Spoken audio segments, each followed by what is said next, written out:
Assalamualaikum warahmatullahi wabarakatuh. Perkenalkan, nama saya Arsyang Biprianti dengan NIM G003025 dari kelompok A3.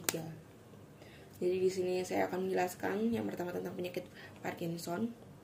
Jadi Parkinson adalah penyakit neurodegeneratif yang umumnya terjadi pada usia lanjut dengan perlambatan gerakan secara menyeluruh atau bradykinesia dan setidaknya satu atau gejala lain tremor atau ketakutan. Kelainan ini berhubungan dengan hilangnya saraf dopaminergik pada substansia nigra dengan adanya badan Lewy yang menyebabkan degenerasi dan berkurangnya produksi dopamin secara bertahap pada basal ganglia, daerah yang mengatur massa otot dan pergerakan. Beberapa kasus Parkinson bersifat idiopatik. Kondisi hilangnya pigmentasi substansia nigra pada otak tengah ini bersifat dopaminergik, serta hilangnya dopamin pada jalur motor subkortikal menyebabkan kelainan sistem gerak pada Parkinson.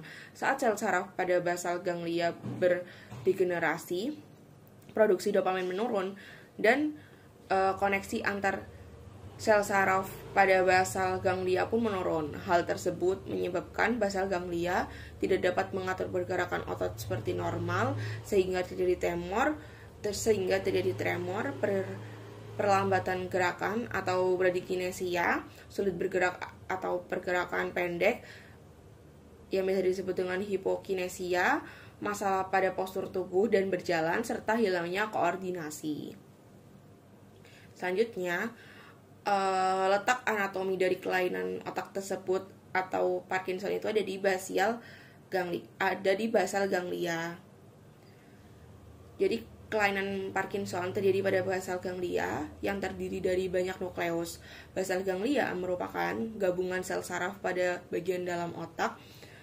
Basal ganglia juga meliputi nukleus caudate, putamen, globus pallidus, nukleus subtalamik, dan substansia nigra. Patologi saraf yang terjadi dimulai dari nukleus motor dorsal pada vagus medula dan nukleus olfaktori anterior di bulbus olfaktori. Selama perkembangannya penyakit, bagian locus ceruleus pada pons dan saraf dopaminergik di substansia nigra akan terpengaruh. Tahap selanjutnya akan meluas ke basal otak depan, amigdala, serta struktur lobus temporal median dengan tahap akhir yang akan melibatkan area permukaan superolateral otak. Selanjutnya ada penjelasan dari pons, medula oblongata, dan cerebellum.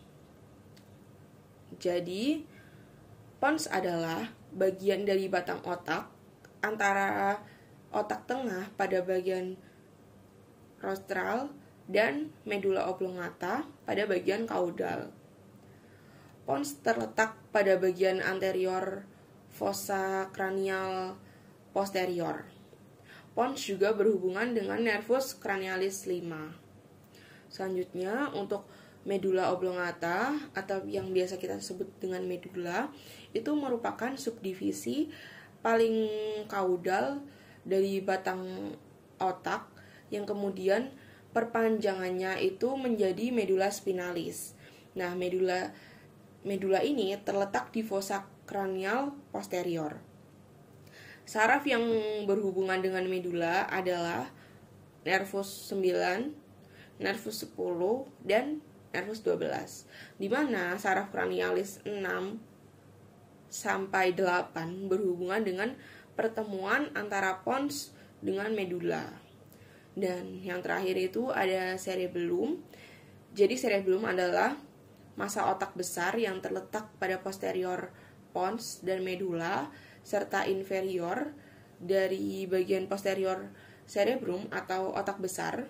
Nah, cerebellum ini terletak di bawah tentorium cerebelli pada fossa cranial posterior, terdiri dari dua hemisfer lateral yang dihubungkan oleh bagian sempit yang disebut dengan phalanx. Nah, di sini ini ada cerebellum atau ini ada cerebellum.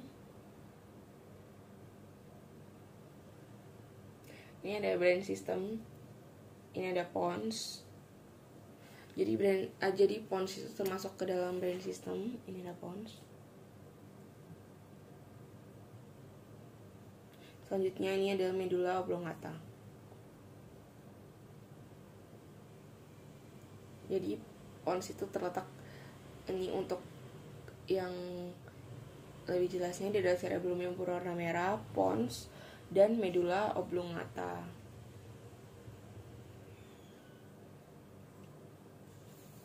Sekian, terima kasih dari saya. Mohon maaf apabila ada kesalahan. Wassalamualaikum warahmatullahi wabarakatuh.